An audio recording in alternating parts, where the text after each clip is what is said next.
Mulai pelajaran mari kita berbangun agama dan budaya masing-masing. Doa mulai. Doa selesai. Baik, sebelum memulai pembelajaran pada hari ini, saya absen terlebih dahulu. Ade Dwi Nur Aini hadir. Aditya Permana hadir. Ayu Fitria Dewi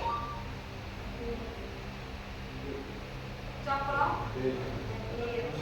Davinas nanti temannya dikabari ya, kenapa tidak masuk, tanyain. Dava Ahmad, Carlita, Firda, Jessica, Ken, Marani, ya, Merisa. Bagaimana, sudah siap belajar bahasa Indonesia? Ya. Sebelum kita belajar bahasa Indonesia, kita lihat dulu di ruang kelas kalian, dilihat di bawah, apakah sudah bersih? Ini gimana Sudah? Sudah. Sudah bersih? Sudah ya? Sudah?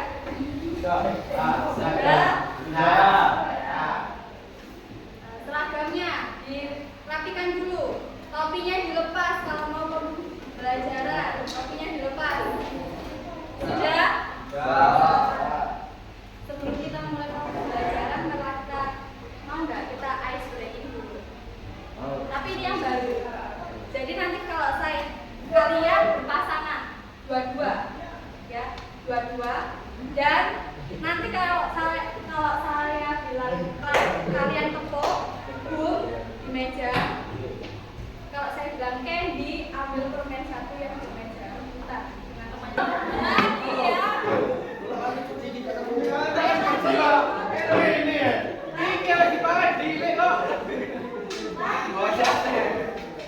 Tepuk tangan dulu untuk kelas 11.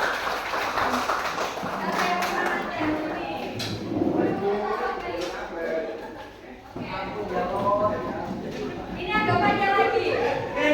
Nah, 1, 2, 3, clap, clap, clap, boom, boom, clap, clap, clap, boom, clap, boom, clap, boom, clap, clap.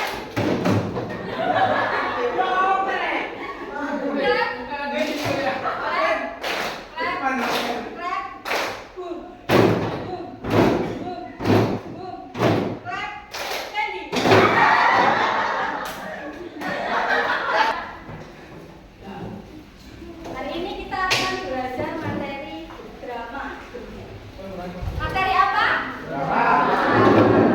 Apakah kalian pernah mendengar atau tahu apa itu drama? Drama? Atau pernah melihat pertunjukan drama? Siapa yang pernah? Saya. Pemain drama. Apa itu drama? Kalau menurut pandangan dari Mas Reno? Sebuah pertunjukan yang melakukan sebuah adegan ya. Drama itu adalah pertunjukan menampilkan sebuah tema. Nah, hari ini kita akan masuk ke pembelajaran drama. Kemarin kita sudah belajar mengenai puisi dan prosa. Jadi hari ini kita akan memasuki ke materi drama. Tujuannya yaitu agar kalian bisa tahu drama itu apa dan fungsi drama itu apa.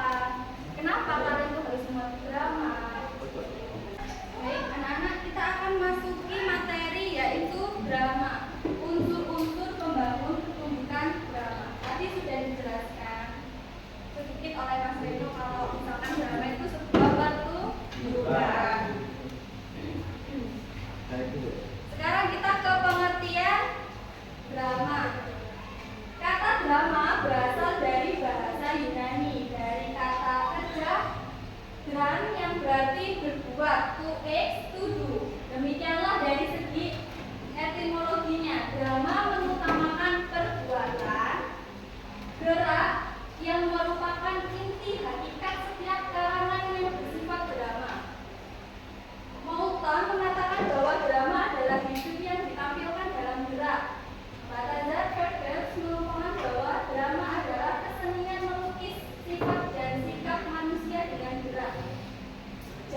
drama adalah sebuah cerita yang membawakan tema tertentu dengan dialog dan gerak sebagai pengungkapannya.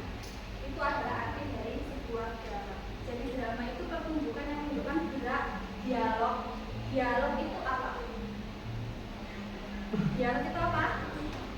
Dialog adalah percakapan antara dua orang atau lebih dan ditunjukkan di dalam suatu tema di atas panggung. Apakah drama itu di atas panggung saja? Tidak. Terkadang juga ada pentas anak-anak SMA itu juga mengentaskan drama di lapangan atau di kelas juga ada. Jadi pengertian drama adalah sebuah cerita yang membawakan tema tertentu dengan dialog dan gerak sebagai pengungkapannya. Sekarang kita masuk ke struktur drama. Seperti halnya karya sastra yang lain, naskah drama juga tersusun dari bagian-bagian yang disusun secara sistematis. Jadi drama itu juga disusun secara sistematis, tidak hanya karya ilmiah saja yang kemarin yang disusun secara sistematis, tapi drama pun juga. Struktur naskah drama terdiri atas 3 bagian utama, yakni prolog, dialog, dan epilog. Ini adalah unsur-unsur dalam drama. Di sini struktur naskah drama ada apa aja? Prolog, dialog, epilog. Prolog itu merupakan pembuka. Kalau dialog, epilog penutup. Jadi prolog itu pembuka drama. Kalian pernah kan melihat drama? Di situ kan pasti ada pembukanya. Ya. Terus kalian juga pernah atau melihat film? Di dalam film itu kan juga nanti ada suatu masalah ya, suatu masalah yang memuncak atau ada misalkan contohnya kayak ada ceritanya itu kayak cerita tentang misalkan romantisan, drama romantis. Nanti kan puncaknya masalah patah hati atau apa. Sedangkan kalau penjajahan, cerita tentang penjajahan, nanti puncaknya kan perang seperti itu. Nah, itu namanya dialog. Itu yang bagian dialog, di bagian konfliknya seperti itu. Lalu di epilog, bagian penutup. Biasanya bagian penutup itu berisi amanat dari suatu drama yang ditampilkan seperti itu. Jadi tergantung temanya apa, nanti pasti ada amanatnya untuk penonton. Saya pahami? Ya. Sekarang ke unsur pembangun drama. Drama dibangun dari unsur-unsur pembangunnya. Unsur-unsur pembangun sebuah pertunjukan drama adalah tokoh dan perwatakannya, tema, amanat, latar cerita, dan alur cerita. Unsur-unsur pembangun pertunjukan drama tidak terlalu berbeda dengan unsur-unsur pembangun karya prosa.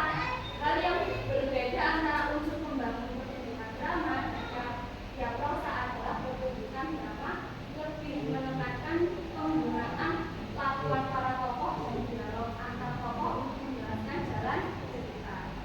Di sini kan juga dibahas ya, tentang prosa.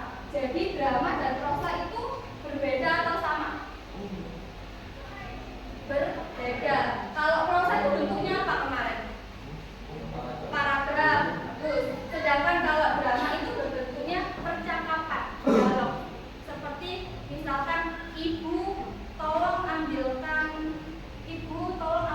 buku itu, saya mau berangkat ke sekolah misalkan. Lalu ibu pun menjawab, kamu ambil sendiri karena ibu sedang memasak. Itu adalah sebuah contoh teks drama. Drama itu bentuknya dialog, sedangkan kalau prosa itu bentuknya paragraf. Kalau puisi bentuknya apa? Baik, bagus. Bentuknya baik. Kita masuk ke unsur pembangun drama yang pertama, yaitu tema. Tema merupakan gagasan sentral atau utama yang menjadi dasar disusunnya pentas drama tersebut. Tema yang biasa diangkat dalam drama biasanya masalah percintaan, kritik sosial, kemiskinan, penindasan, patriotisme, ketuhanan, dan lain-lain. Jadi tema itu adalah suatu, karena kalau kita pertunjukan drama atau apa,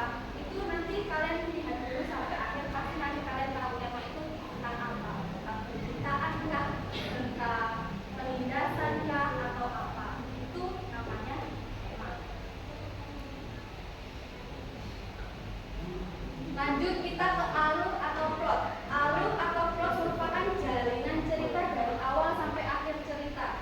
Jalinan cerita ini berupa jalannya cerita dalam drama yang berupa permasalahan, konflik, klimaks, cerita atau permasalahan, dan akhir atau penyelesaian permasalahan.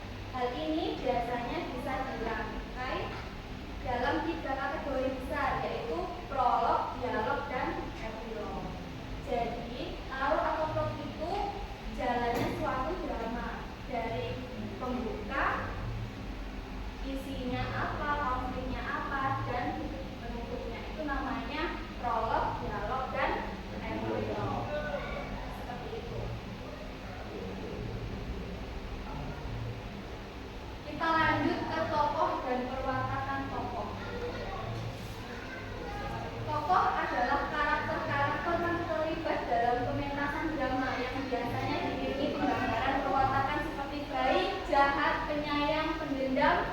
Penggambaran watak tersebut dikembangkan melalui sikap, ucapan, tingkah laku, serta suara. Jadi pertunjukan drama itu pasti ada tokohnya, dan tokoh itu yang menggambarkan dia memerankan apa dan wataknya seperti apa, itu ada pada tokohnya. Misalkan namanya siapa, tokohnya itu dia memerankan baik atau jahat atau penyayang atau pendendam, itu ada di tokoh di dalam drama.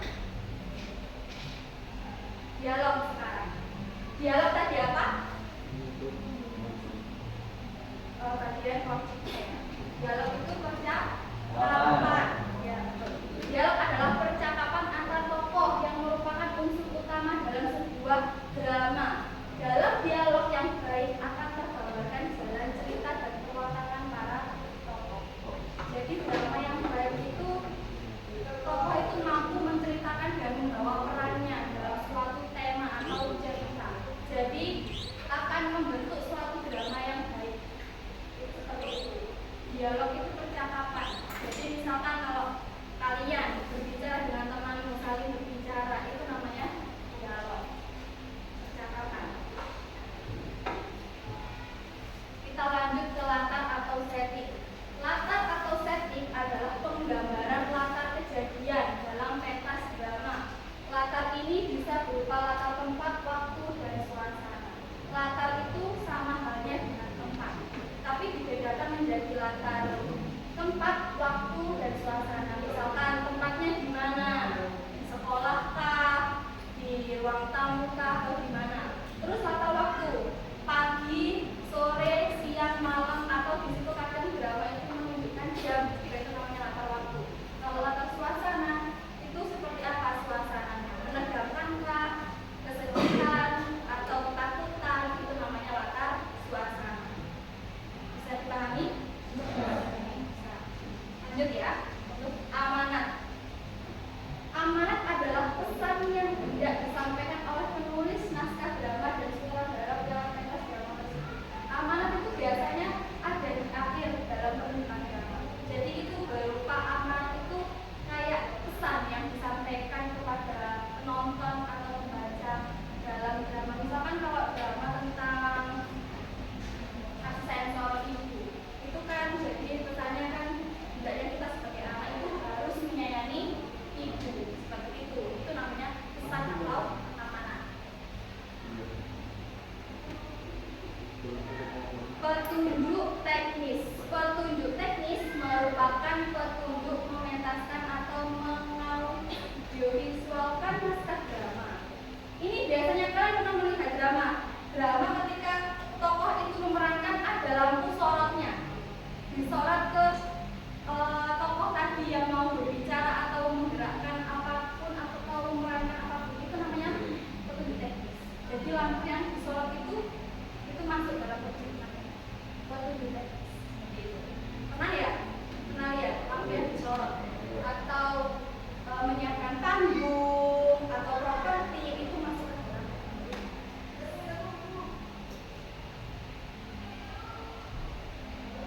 Nah, contoh teks drama impian masa depan. Suatu ketika 4 orang sahabat sedang berkumpul untuk membicarakan mengenai rencana mereka masa depan. Mereka terlibat dalam pembicaraan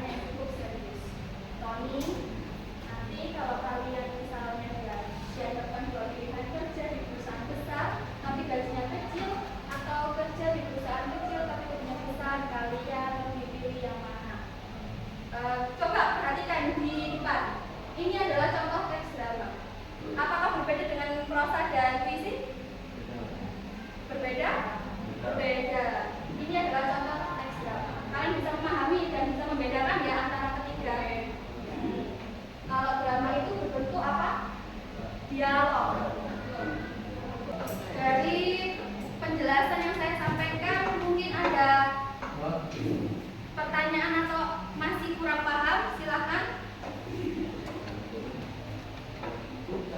Oh ya, Mas Reno, silakan. Aku nggak tahu dialog di dalam drama itu apa. Ya, bagus. Pertanyaan bagus. Dialog di dalam drama itu fungsinya apa? Dialog di dalam drama. Dialog di dalam drama itu fungsinya apa, Bu?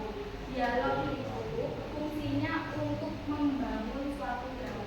Jadi dengan dialog, penonton, pembaca itu bisa tahu di dalam drama itu tadi temanya itu apa, membahas tentang apa, dan penokohannya itu kita tuh bisa tahu di mana dialog itu tadi kita bisa mengenal tokoh itu baikkah, jahatkah, atau penyayangkah, itu di dialog. Jadi dialog itu berfungsi untuk membangun suatu drama agar kita bisa mengetahui tema dan tokohnya, dan kita bisa mengidentifikasi unsur-unsur dalam drama. Seperti itu. Sudah bisa pahami? Bisa. Terima kasih untuk pertanyaannya. Baik, dalam pembelajaran pada hari ini kalian sudah mengenal unsur-unsur dalam membangun drama dan sudah berdiskusi ya untuk menyelesaikan dalam film apa tadi?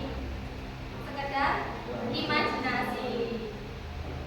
Sebelum menutup pembelajaran pada hari ini, siapa yang ingin menyimpulkan? Yang bisa menyimpulkan? Ya, Jessica. Jadi dari imajinasi kita dapat menyimpulkan bahwa pesan dan kritik terhadap penyimpangan sosial dan korupsi diakibatkan oleh ketermakan manusia. Tuhan telah memberikan hakikat yang akan mengingatkan manusia akan berbuatan salah. Bagus. Jadi untuk kesimpulan pada pembelajaran ini, kita jadi manusia jangan suka memfitnah ya, jangan suka menghakimi orang lain. Oke.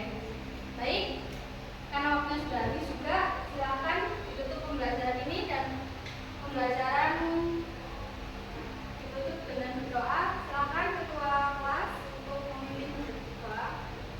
Lagi pelajaran, mari kita berdoa dulu bersama. Doa lagi. Doa selesai. Tetap semangat ya.